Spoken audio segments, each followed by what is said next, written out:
जी sir, जैसे कि love जिहाद का केस आया है, समाज जागरण मंच से आप आए हैं। इस समाज जागरण मंच इस पे क्या कर रहा है सर? इसमें हमारा यही है कि समाज को जागृत किया जाए, उनको बताया जाए ये मामला एक बेटी का नहीं है।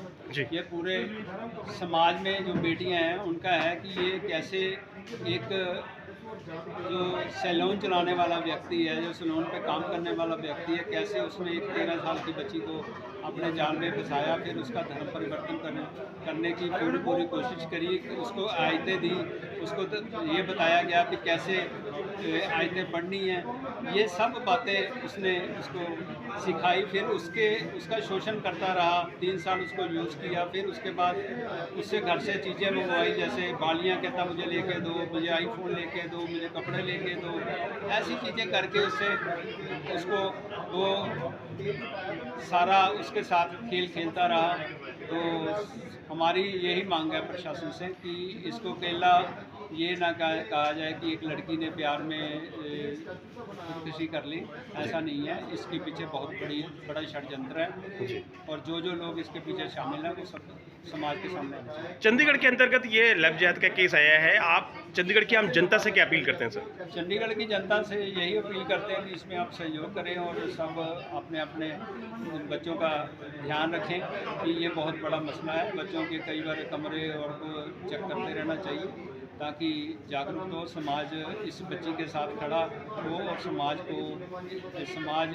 उसको इंसाफ दिलाने में उस परिवार की, दुखित परिवार की मदद करे। जिस प्रकार से ये लव जिहाद का केस आया है, आपको नहीं लगता कि सर हिंदुत्व के जो मठाधीश हैं उनको इस पे कुछ काम करना चाहिए?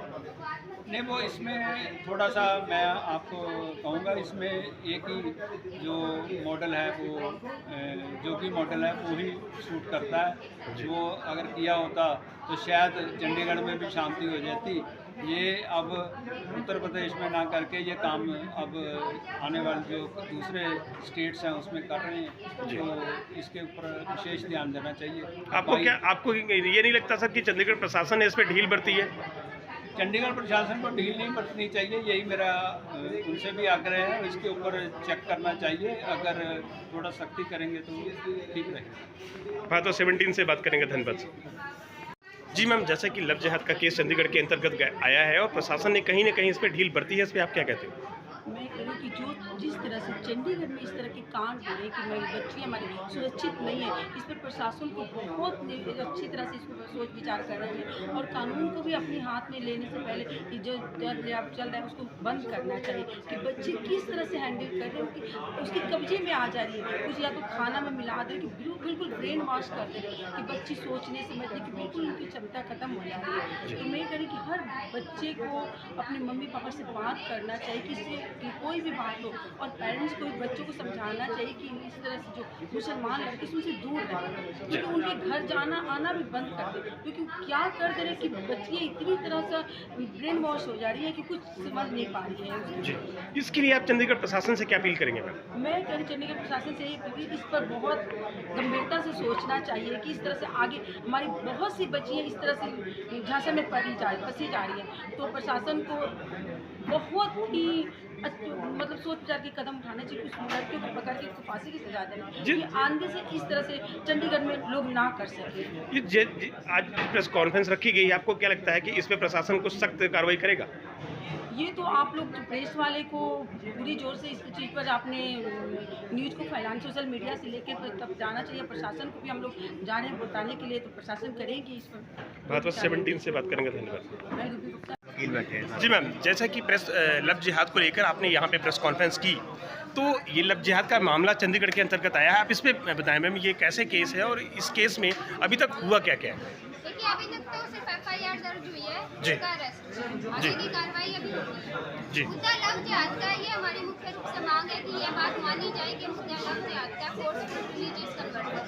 जी, इसी वजह से उस लड़की ने जो है वो आत्महत्या की, क्योंकि विजय बनकर वो मिला है जबकि असली नाम उसका अनस सुलेमानी है। अगर लव जिहाद का मुद्दा नहीं है तो ना तो पहचान छुपाने की जरूरत है, ना अपना धर्म छुपाने की। जी। अभी आपको क्या लगता है कि प्रशासन इस पे सख्त कार्रवाई करेगा? ये हम बिल्कुल आशावादी है, कानून पर विश्वास रखते हैं। मैं खुद एडवोकेट हूँ तो कानून पर विश्वास रखती हूँ, लेकिन जो हमारा मुद्दा वो ये है कि एक ये बड़ी समस्या जो चंडीगढ़ में जड़ें फैला चुकी है, बड़ा रूप धारण कर चुकी है, इसको पहचान कर डिमांड हमारी है कि अब लव जिहाद पे सख्त से सख्त कानून बनाने की आवश्यकता है। मैम, आपको क्या लगता है कि जैसे उत्तर प्रदेश में योगी के राज्य में ऐसे कानून आए कि अगर उन्होंने लव जिहाद का केस आया तो उसके मकान को ही बराबर कर दिया, क्या ऐसा कानून यहाँ भी बन सकता है क्या? देखिए, जब तक जो है अगर लॉ एंड ऑर्डर मेंटेन करना है तो प्रशासन को सख्त होना बहुत जरूरी होता जी। है। जब तक कानून का डर नहीं होता तब कानून मेंटेन भी नहीं रह पाता। ये एक सच्चाई है, और सच्चाई को जितनी जल्दी ये सिटी ब्यूटीफुल समझ लेगा तो इसकी सुंदरता बरकरार रहेगी। अब ये जो भीषण आग लव जिहाद की फैल रही है, ये ऐसा ना हो चंडीगढ़ की सुंदरता को खराब करे। लव जिहाद को आकर्षित कैसे करते हैं ऐसे लोग, उसके बारे में थोड़ा बताएं। देखिए, ये तो पूरा आपको पता है, ये प्लान तरीके से कार्य किया जा रहा जी। है। भोली वाली लड़कियों को फंसाया जाता है, अच्छे घरों की लड़कियों को फंसाया जाता है, पढ़ने वाली लड़कियों को फंसाया जाता है। ऐसा क्यों होता है कि इन लड़कों को प्यार जो उमड़ता है वो हिंदू धर्म की या सिख या जैन लड़कियों के साथ ही उमड़ता है। इनको अपने ही धर्म की लड़कियों से प्यार क्यों नहीं उमड़ता है? अगर प्रेम का ही विषय हो तो चर्चा होगी तो बहुत लंबी होगी, लेकिन ये सच्चाई है जिसे हम मुंह नहीं मोड़ सकते कि ये जो समस्या है ये भीषण रूप धारण कर चुकी है, और अब इसके समूल विनाश के लिए कदम उठाने की आवश्यकता है। Thank you. 26 Khalsa pharmacy college में मेरा सीनियर होता था। हाँ, मैंने बेटा आप मुझसे बताते तो मैं इस बारे मामले में आपसे कभी मैंने जानकारी भी हासिल नहीं की। वो रोते हुए मुझे लिपट गई, मुझे बोलने लगी कि पापा मैं आपको आज कुछ बताना चाहती हूँ। मैं क्या हो गया? ये पापा उसका नाम विजय नहीं है, वो उसका नाम आनिस है। तो मैंने तब भी ज़्यादा डीपली नहीं किया। मैंने अच्छा कोई बात नहीं बेटा, कोई ऐसी बात नहीं, फिर क्या हो गया? लेकिन क्या हुआ आगे बता दो, क्या बात हुआ? कहना पापा मेरे शारीरिक शोषण हुआ है, और मेरे से वो यही हमेशा कहता था जब हम मिले थे कि मैं तेरे से शादी करूँगा, शादी करूँगा, शादी। तो मैं भी उसके झांसे में आ गई। तो मुझे उसने ये कहानी बताई तो मैं समझ गया, लेकिन मैंने उस बात को वहीं दबाने की कोशिश की। मैं कहा नहीं, इस बात को ज़्यादा पब्लिसिटी नहीं करनी, मेरा अपना पारिवारिक मामला है, मेरी बेटी की ज़िंदगी खराब हो जाएगी, हमारी ज़िंदगी खराब हो जाएगी, क्या है? तो हमने वो बात वहीं दबा दी। लेकिन जून के लास्ट वीक में, सुसाइड से पहले, शायद 2 दिन पहले की बात होगी, तो उस टाइम उसने मुझे बताया कि पापा मेरे को धर्म परिवर्तन के लिए जोर दिया जाता है, मेरे को कहा जाता है कि अगर तू नहीं मिलेगी, नहीं आएगी, मेरी नीड नहीं पूरी करेगी तो मैं तेरे घर वालों को मार दूंगा, तेरे को मार दूंगा। मतलब डराया धमकाया जाता था। बच्चे को हमने फिर भी बड़ा हौसला दिया, बहुत समझाया बच्चे को।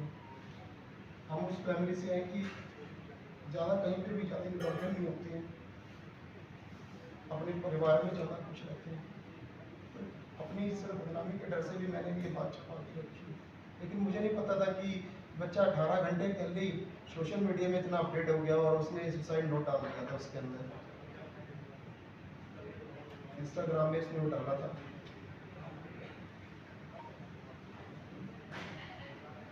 तो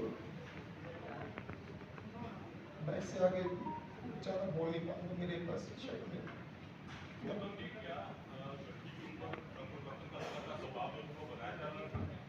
तो हमने दोबारा रूम की जांच पड़ताल की जिसमें मेरे अपने रिश्तेदार थे। तो जिस बेड पे वो सोती थी उसी बेड के नीचे, गद्दे के नीचे वो आयतें मिली। 5-6 आयतें हैं, वो हमारे पास पड़ी है, ओरिजिनल हमारे पास है, जो हमने अभी दी नहीं है, वो आपको हम देते हैं, आपको दे सकते हैं कि किस तरह से बच्चों को आयतें दी जा रही थी, किस तरह से नवाजा किया जाता। हमारे घर में सुबह शाम धूप बत्ती जलती है, दिया धूप चलता है, और मेरे घर के अंदर ही ये मुस्लिम चीज़ें कहाँ से आ गई, कहाँ से नोट्स आ गए, कौन तैयार करके दे रहा था, कौन उसके दिमाग में ऐसी बातें डाल रहा था।